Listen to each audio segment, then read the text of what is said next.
നിന്റെ പ്രശ്നം യേശുവിനോട് പറയൂ. എന്റെ കർത്താവിനോട് നിന്റെ പ്രശ്നം പറയൂ. എന്താണ് കുറവുള്ളത്? ഞാൻ ചില കുറവുകളെ കുറിച്ച് ആദ്യമൊക്കെ പറഞ്ഞായിരുന്നു. അമ്മ എവിടെ ഉണ്ടായിരുന്നു? ഒരു കാര്യം അവിടെ വളരെ വ്യക്തമാണ്. അമ്മയുടെ സാന്നിധ്യമാണ് അവിടെ ആ കുറവ് പരിഹരിച്ചത്.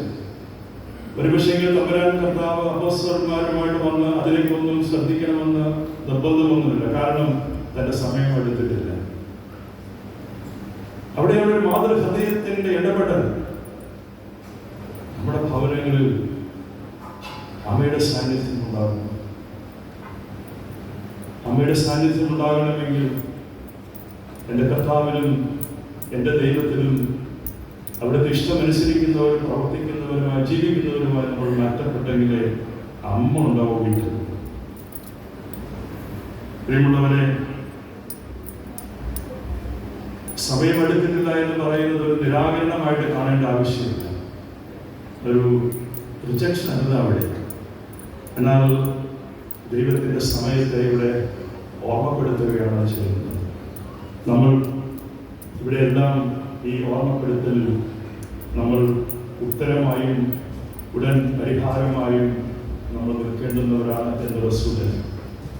ദൈവത്തിൻ്റെ പ്രവർത്തനത്തിന് സമയത്തോടും അതിനുള്ളതായ പദ്ധതിയോടും നമുക്ക് നമ്മുടെ ആവശ്യമനുസരിച്ച് നമ്മുടെ കർത്താവിനെ നമ്മുടെ കുറവുകൾക്ക്, നമ്മുടെ സങ്കടങ്ങൾക്ക്, വേദനകൾക്ക്, ശൂന്യതയിൽ ആ സാന്നിധ്യം എപ്പോഴും നമുക്ക് അനുഭവപ്പെടാനായിട്ട് സാധിക്കും. അതുകൊണ്ടാണ് അമ്മ പറയുന്നത്, അവർ നിങ്ങളോട് പറയുന്നതെല്ലാം ചെയ്തു കൊടുക്കണം. വളരെ സിമ്പിളാണ്. You just obey him whatever he says. അവിടെ വിശ്വാസ ജീവിതത്തിന്റെ ഒരു സംഗ്രഹം ഇതാണ്. പറയുന്നത് കേൾക്കണം. ഇന്ന് ആർക്കും വിശ്വാസ ജീവിതത്തിൽ ഇതൊന്നും കേൾക്കാൻ വലിയ താല്പര്യമൊന്നുമില്ല. കേട്ട് അനുസരിക്കാൻ ബുദ്ധിമുട്ടുള്ള ഒരു മനസ്സ് എന്തുകൊണ്ടൊക്കെയോ പലരുടെയും അങ്ങനെ ആയിപ്പോയത്. അതുകൊണ്ടാണ് പലരും ദേവാലയത്തിൽ നിന്നും അകലം പാലിക്കുന്നത്. അതുകൊണ്ടാണ് പലരും വിശുദ്ധ ഗ്രന്ഥം വായിക്കാൻ മടി കാണിക്കുന്നത്. അതുകൊണ്ടാണ് പലരും മറ്റു വഴികൾ തേടി തങ്ങളുടെ സഞ്ചാരം മറുവഴികളിലൂടെ ആയി പോകുന്നത്.